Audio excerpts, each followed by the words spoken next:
Bueno, muchas gracias. Quiero empezar pidiéndoles que se acuerden de cómo fue que abrieron su primera cuenta bancaria. Y que me acompaña. Y si se parecían más o menos a esto. Esta, de hecho, es una foto del banco donde yo abrí mi cuenta bancaria hace no tanto, un poquito más de 10 años. Y me acuerdo bastante de ese momento, me acuerdo de la espera, bastante aburrida, una hora y media esperando que me atiendan. No sabía muy bien qué papeles me iban a pedir, tenía una carpetita llena de documentos por las dudas. Y me acuerdo con esa emoción, porque sabía que abrir una cuenta bancaria era como entrar al mundo de los adultos, ¿no? Y también me acuerdo del momento en que me atendieron, que me dijeron que me faltaba un certificado de residencia que no había llevado, así que me tuve que volver a mi casa, ir a la comisaría, tramitarlo y volver otro día. Este tipo de barreras hace más de 10 años eran mucho más comunes que hoy porque no existía nada parecido a un banco digital, abrir una cuenta online, servicios financieros digitales. Y eran el tipo de barreras que mantenían a mucha gente afuera de su primera cuenta bancaria. Pero la realidad es que este tipo de barreras hoy siguen existiendo y siguen siendo un problema. De hecho, nuestra región está por debajo de la tasa de bancarización global. En nuestra región, en América Latina y el Caribe, hay cerca de 1 de cada 4 personas que no acceden a una cuenta bancaria y estamos todavía muy por detrás de los países de la OCDE. Estos números son de hace 3 años, pueden haber cambiado un poquito, sobre todo después de la pandemia, pero si empezamos a ver las brechas adentro de cada país, esas brechas son mucho más profundas en algunos países específicos.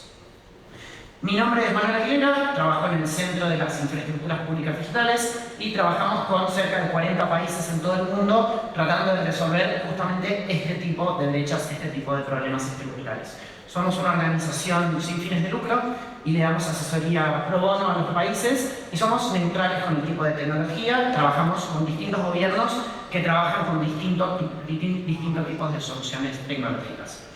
Y hoy les quiero contar un poco sobre algunas de las cosas que aprendimos en cada uno de estos países. Pero antes me quiero ir un poco de la región e irme a un país del otro lado del mundo, que es India, que solo en India se concentra el doble de población que en toda nuestra región. Y en un territorio mucho más pequeño. India tiene cubre un sexto del territorio de toda América Latina y el Caribe. Pero es un país muy complejo, muy diverso, de hecho se hablan cerca de 20.000 lenguas y dialectos y es tan diverso como cualquier otra región del mundo. India hace 15 años tenía un problema mucho más grave que el nuestro, que es que la tasa de bancarización era de solo el 20%. Era uno de los países menos bancarizados del mundo. Y tenían un problema mucho más difícil de resolver, que es que había cerca de 500 millones de personas que no tenían ningún tipo de identidad formal. No tenían partida de nacimiento, no tenían documento de identidad, pasaporte, etc. Y se imaginan el tipo de barreras que esto significa, no solo para acceder a una cuenta bancaria, sino para acceder a muchísimos otros productos y servicios. La verdad que de todas las cosas que hizo India para resolver este problema, Aadhaar fue la más importante. Aadhaar es el sistema de identidad de India, que tuvo una penetración muy grande, y la particularidad de Aadhaar es que fue diseñado primero para un contexto muy complejo como el de India, pero además fue diseñado de forma nativa con una identidad digital. India logró tener una penetración muy alta. Hoy casi todas las personas adultas tienen acceso a Aadhaar, tienen una identidad digital, y lograron resolver el problema del acceso a la cuenta bancaria. De hecho, India pasó de ser uno de los países menos bancarizados del mundo a tener una penetración bancaria cercana al 80%. Y además eliminaron totalmente las brechas de género en el acceso a cuentas bancarias. Y esto fue gracias a los servicios digitales, los servicios de autenticación que prestaba Aadhaar. De hecho, hay un paper del BIS que salió hace poco que dice que a India le hubiera llevado más o menos 5 décadas lograr lo que India resolvió en una si no hubiera sido por la introducción de esta tecnología que le permitía a cualquier persona autenticarse de forma remota. Y uno de los éxitos de Aadhaar, por más que tiene muchos, pero hoy quiero que se lleven una idea, que es el concepto de minimalismo. Cuando este proyecto nació, hace más o menos 15 años, hubo mucha presión de los distintos órganos de gobierno de decir, bueno, ya que vamos a hacer un enrolamiento de más de 1.000 millones de personas, vamos a tratar de que este sistema cumpla la mayor cantidad de funciones posibles. que colecte la mayor cantidad de datos posibles, que nos permita hacer distintos tipos de validaciones y distintos tipos de servicio. Y si el equipo que estaba por detrás de Aadhaar hubiera dicho que sí, hubiera sido un sistema condenado al fracaso. Por el contrario, dijeron, vamos a hacer un sistema minimalista, que haga una sola cosa, pero que la haga muy bien. Y quien estuvo por detrás del diseño de la arquitectura de este sistema fue Pramod Verma, que era el jefe de arquitectura de Aadhaar, que fue reconocido este año, estas fotos en ese momento, como una de las 25 personas que más avanzó el derecho a la identidad a nivel global. De hecho, Aadhaar opera con una arquitectura liviana desde lo tecnológico, pero también desde lo formal, desde los órganos de gobernanza. Por ejemplo, Aadhaar es un sistema de identidad que está totalmente desacoplado de su función. Aadhaar ni siquiera sirve como prueba de ciudadanía. Aadhaar por sí mismo solo hace una cosa, que es probar que una persona es quien dice ser, totalmente desacoplado y agnóstico del tipo de uso que se hace. En otras palabras, Aadhaar hace solo dos cosas, que es autenticar de forma remota que una persona es quien dice ser y proveer el servicio de KYC, que es básicamente devolverle al sistema que hace la consulta unos pocos campos de información.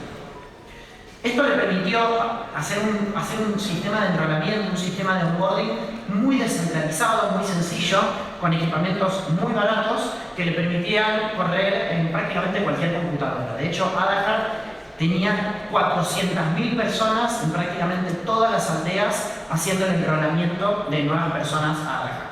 400.000 personas solo haciendo el enrolamiento. Imagínense la escala de lo que es eso. Y todo esto fue posible solo porque era un sistema simple, sencillo, que hacía pocas cosas. Y los beneficios que trajo específicamente para el sector bancario fueron muchísimos. Antes a cualquier banco le costaba más o menos $20 verificar autenticar que una persona era quien decía ser. Era obviamente un proceso que solo se podía hacer de forma presencial. Hoy ese proceso cuesta 20 centavos de dólar, es decir, 100 veces menos. Se pueden imaginar los incentivos de mercado que creó este sistema para que tanto los bancos existentes como sobre todo un montón de nuevas startups financieras fueran a buscar nuevos segmentos de clientes que antes ni siquiera resultaban rentables.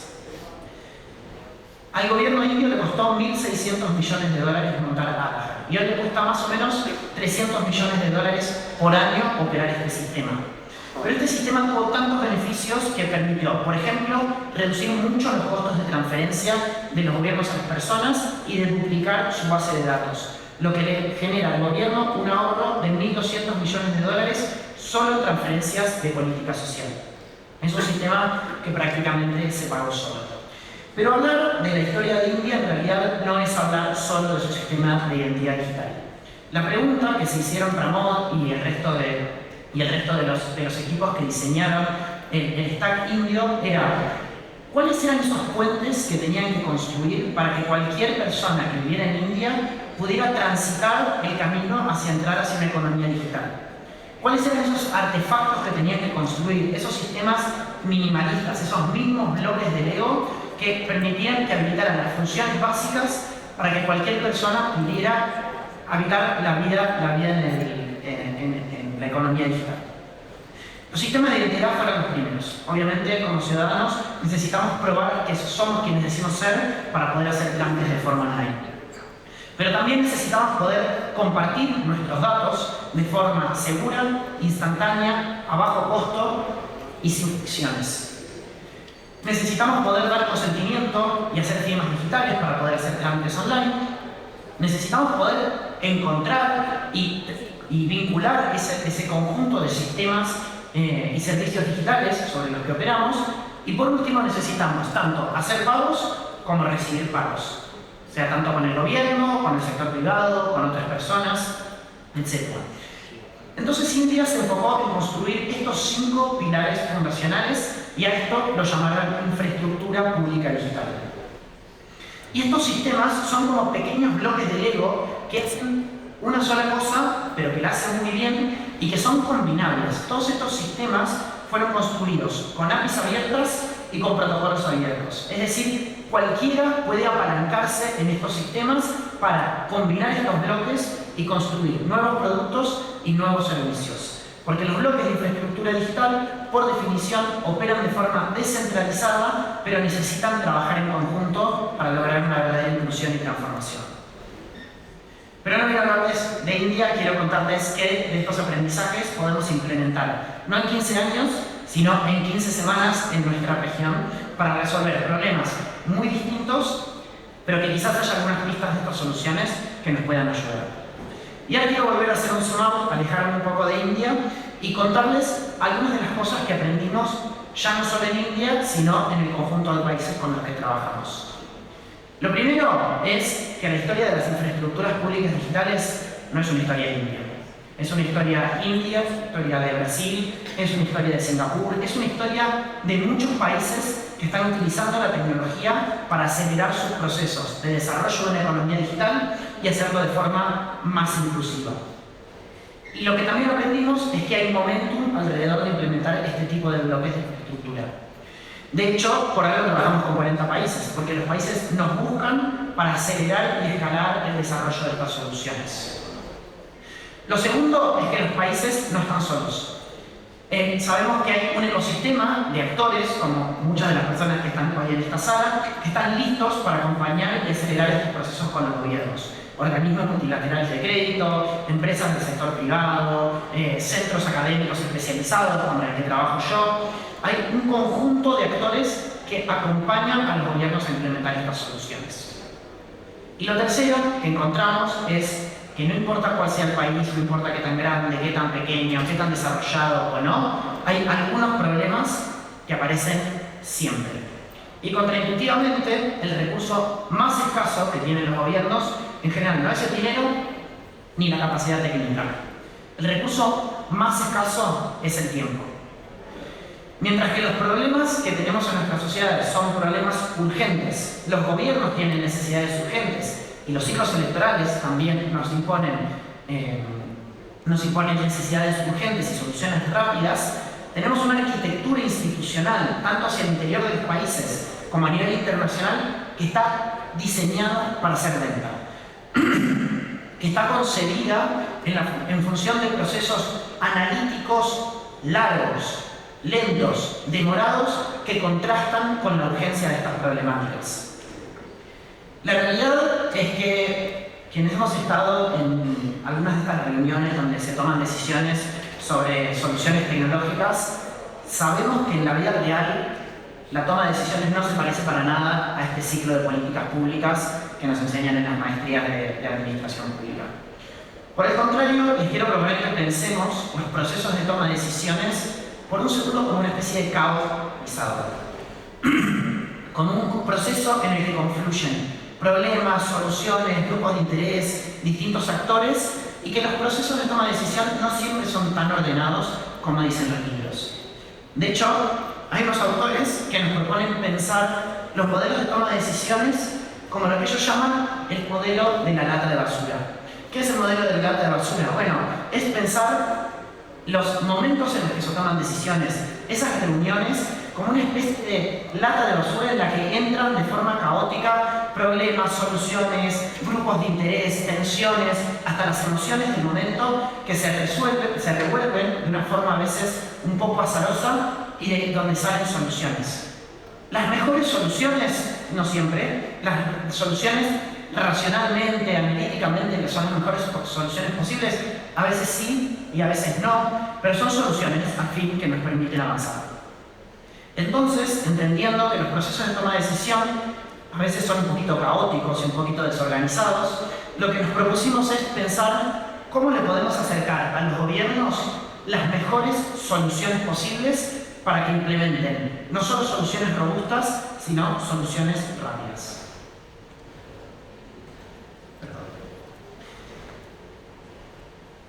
¿Y qué hicimos? Nos pusimos a mirar qué habían hecho otros países. Estas soluciones, como les decíamos, minimalistas, simples, que hacen una sola cosa y la hacen bien, se pueden replicar, y nos pusimos a pensar cómo podría ser ese proceso para que implementar un bloque de infraestructura pública digital sea lo más parecido a copiar y pegar lo que ya hicieron otros países. Y entonces empezamos a diseñar soluciones preempaquetadas. Pero como sabemos que nadie se salva solo y que necesitamos un ecosistema, empezamos a contribuir en el desarrollo de estas soluciones preempaquetadas con todos los actores relevantes de la política pública. Y acá menciono algunos. Con los grandes implementadores de programas, con los gobiernos, con los servidores de nube, con las startups que están innovando en el campo de las infraestructuras públicas digitales, con los financiadores y los grandes escaladores, estos grandes organismos que apoyan a los gobiernos, y con los bienes públicos globales o Digital Public Goods, que son estas organizaciones que tienen soluciones de código abierto que ya han sido creadas, ya han sido implementadas y están listas para ser replicadas. ¿Qué significa preempaquetado? Significa, primero, por supuesto, tener una solución tecnológica que sea portable. Esto quiere decir un código listo para implementar, pero además que le dé al país la posibilidad de elegir qué solución de nube quiere. Si quiere una nube comercial, si quiere una nube pública, si quiere alojar esa solución on-prem o si quiere empezar con una solución para la etapa piloto y después migrar a otro tipo de solución. Significa contar con proveedores entrenados en esa tecnología y certificados, para que cuando se abre esa ventana de oportunidad, los gobiernos no tengan que salir corriendo a entrenar nuevos proveedores en la implementación de esas tecnologías. Pero estos proveedores están entrenados no solo en el manejo técnico y la configuración técnica de estas tecnologías, sino que también hay procesos estandarizados que establecen aprendizajes sobre cómo tienen que ser esos modelos de gobernanza, cómo son los marcos legales, regulatorios de estos bloques de infraestructura, cómo son los equipos que tienen que implementar, cómo se tienen que conformar esos equipos en cada una de las etapas de implementación. Y por último, quizás lo más difícil, procesos de financiamiento estandarizados. Nosotros sabemos que para los gobiernos desarrollar estos grandes bloques de infraestructura a veces les lleva, en el mejor de los casos, 6 meses, a veces hasta 2 o 3 años acceder a financiamiento. Estamos trabajando con un ecosistema de financiadores para que puedan disponibilizar esos fondos en tan solo 2 semanas. Lo que le estamos diciendo a estos financiadores es, si ya conocen los problemas que tienen muchos de los países y conocen también algunas de las soluciones que están listas para implementar, disponibilicen esos fondos y aprueben mediante procesos reducidos y estandarizados en 2 semanas de implementación para que los gobiernos puedan tener pruebas de concepto rápidos. Y ya hay 2 millones de dólares comprometidos para hacer la primera ronda de implementaciones. Les voy a contar un poquito qué tipos de tecnologías se pueden preempaquetar y cuáles ya están listas para ser implementadas. La primera es lo que hablábamos de India, la capacidad de autenticación y KYC. Si un gobierno tuviera que empezar desde cero un proceso de entrenamiento de toda su población, eso cuesta caro y lleva mucho tiempo. Pero agregarle a cualquier documento existente la capacidad de hacer un servicio de autenticación y KYC, eso es un tipo de solución que se puede implementar en 15 semanas. La mayoría de los países de nuestra región cuentan con algún tipo de identidad fundacional, pero incluso si no lo tienen, pueden usar cualquier tipo de documento que tenga relativa alta tasa de penetración. Puede ser una licencia de conducir, una libreta militar, una partida de nacimiento, etc. Lo segundo es credenciales verificables, que es, para empezar, uno de los bloques que está teniendo más demanda a nivel global y una de las cuestiones de las que más hablamos en esta conferencia. ¿Qué nos ofrece el bloque de credenciales verificables? Bueno, la capacidad de convertir cualquier documento en un documento verificable digitalmente y portable. Es decir, que lo puedo tener en una billetera virtual.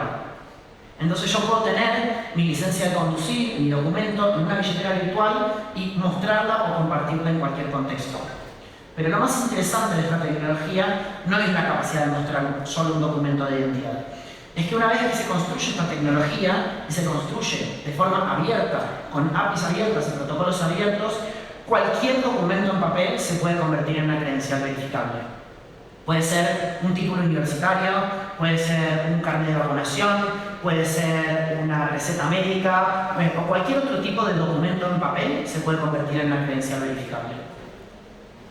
Y por último, estamos tratando de ayudar a los gobiernos a resolver uno de los problemas que vemos en casi todos los países pero sobre todo en nuestra región, que son las dificultades que tienen los gobiernos para hacer transferencia a sus ciudadanos en programas de transferencia de ingresos de forma descentralizada. Lo que vemos es que muchos países tienen muchísimas entidades que transfieren fondos a sus ciudadanos de forma descoordinada y generando mucha fricción y mucho desgaste también para el destinatario final, que tiene que hacer un proceso de enrolamiento una y otra vez.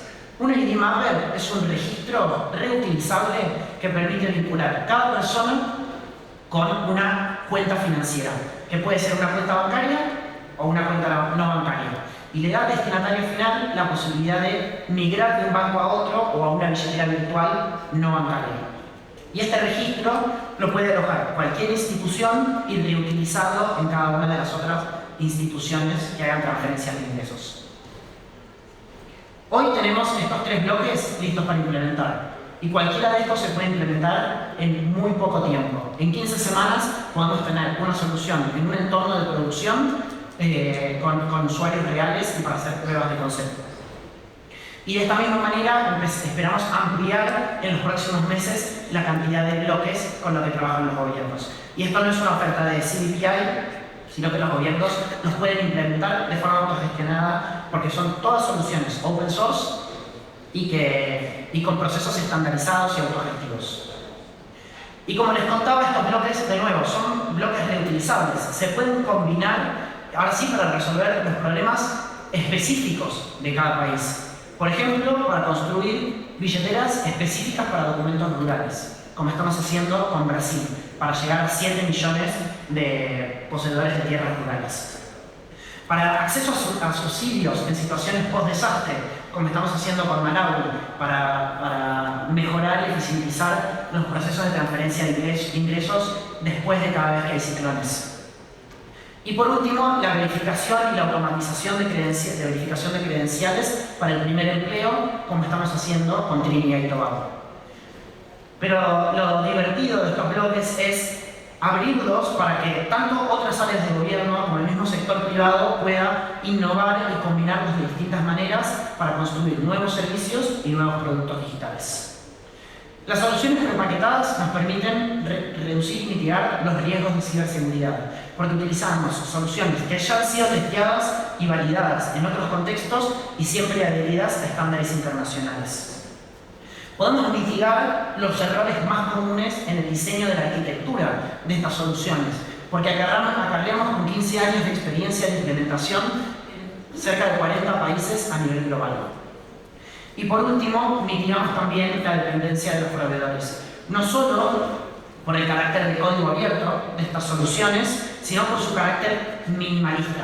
Los gobiernos pueden ampliar estas soluciones incorporando nuevas funcionalidades de forma modular sin quedar presos de un solo proveedor tecnológico. Y como les decía, estas soluciones cuentan con financiamiento externo, no pasan por los procesos de procurement y de compra de los gobiernos, y son soluciones de código abierto tanto en el código como en los procesos de implementación. Los gobiernos los pueden implementar de forma autoadministrada. A principios de este año nos contactó Trinidad y Tobago para contarnos justamente el cuello de botella que tenían los estudiantes que se graduaban al momento de conseguir su primer empleo. Y con ellos ya estamos trabajando para implementar este enfoque que nosotros llamamos DPI as a Package Solution, en inglés, soluciones preempaquetadas. Y unos meses más tarde empezamos a trabajar con Brasil, que está siendo un país pionero en la implementación de bloques de infraestructura pública y digital en nuestra región, para eficientizar los procesos de acceso a beneficios para la población rural. Me pone muy contento poder contarles que de los 40 países con los que trabajamos, los primeros 2 que están implementando este enfoque son países de nuestra región. Y además estamos trabajando con Jamaica y con República Dominicana en un enfoque muy similar que llamamos despliegues rápidos o rapid deployments, que busca también tener soluciones en 100 días para poder hacer pruebas de concepto, soluciones que ya estén en un entorno de producción y que estén funcionando en vivo. Y les quiero ir cerrando con algunos de los aprendizajes que hemos aprendido en estos años de trabajo. El primero es que menos es más. Intentar diseñar sistemas que resuelven todos los casos de uso que resuelven todas las funcionalidades posibles, nos dejan presos de sistemas monolíticos, gigantes, muy difíciles de modificar y que tienen mayores chances de fracasar en el proceso de implementación. Por el contrario, los sistemas minimalistas que hacen una sola cosa pero la hacen muy bien, son más escalables, más combinables y en un contexto en el que la tecnología evoluciona de forma cada vez más rápido, son también fácilmente reemplazables. Por último, en segundo lugar, no hace falta reinventar la rueda.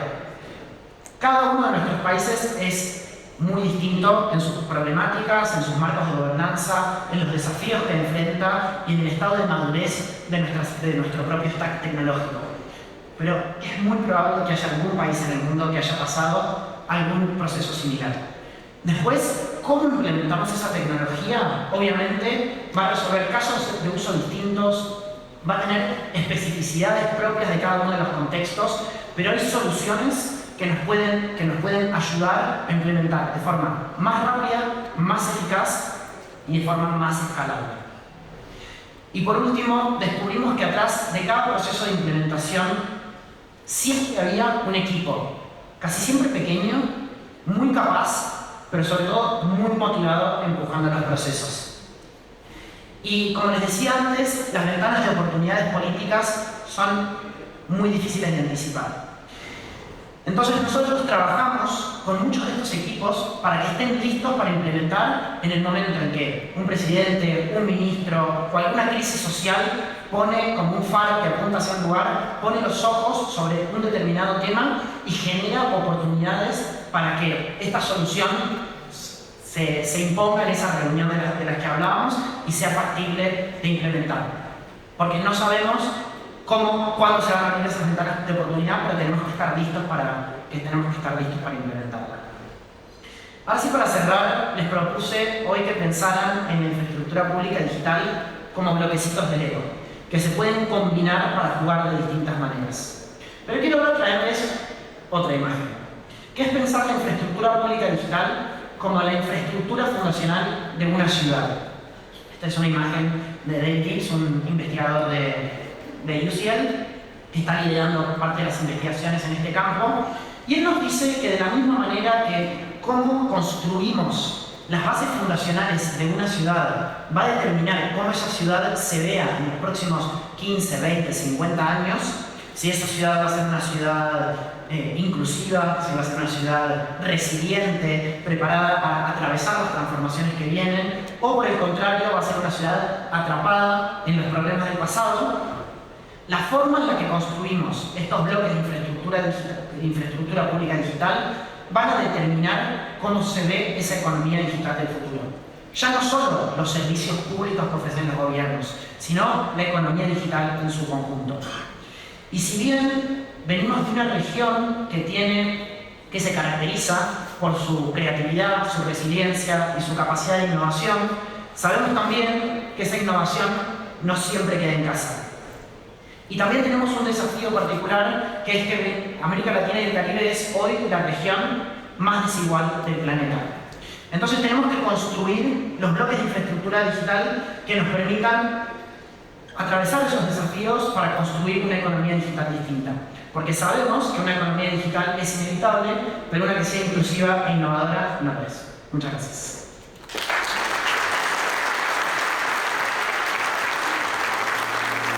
Muchas gracias, excelente.